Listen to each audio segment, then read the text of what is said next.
Aktar tard din il-ġimgħa mistenni jiġi approvat l-ewwel programm operattiv ta' fondi Ewropej.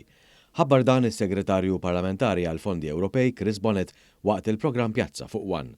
Sentejn ilu l-Prim Ministru Robert Abela negozja l-akbar pakkett ta' fondi Ewropej il qatt ħadet Malta, dak ta' 2 biljuni u 250 miljun euro.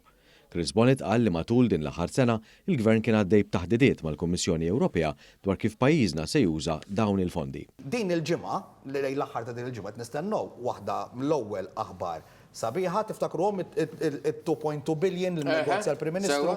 Mela, aħna għamilna l-perjodu minn dun negozjom sal-lum dakinhar qbilna qablu mal-Prim Ministru kemm ħajtuna flus x'nofqu. Issa minna dil-aħħar sena għaddejjin niftehmu mal-Kummissjoni fuq kif ħanonfquhom. Il-flus huma tagħhom, ma nisgħux ġifieri jridu jaqblu magħna fejn ħajmorru daw il-flus.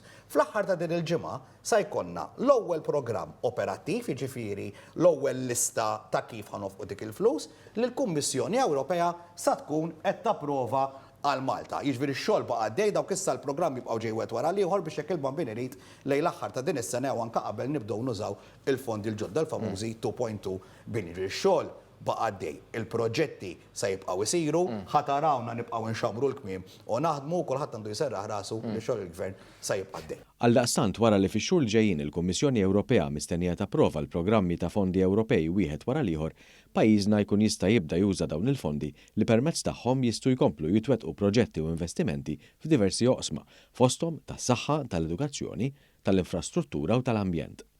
L-allokazzjoni ta' 2 biljuni u 250 miljun euro fondi Ewropej li ġab għal pajjiżna l-Prim-Ministru Robert Abela huwa d-doppju tal-ammont li kellna disponibbli mill-programm ta' fondi għal perjodu bejn l-2014 u l-2020 li kien innegozja l-Gvern Nazzjonalista.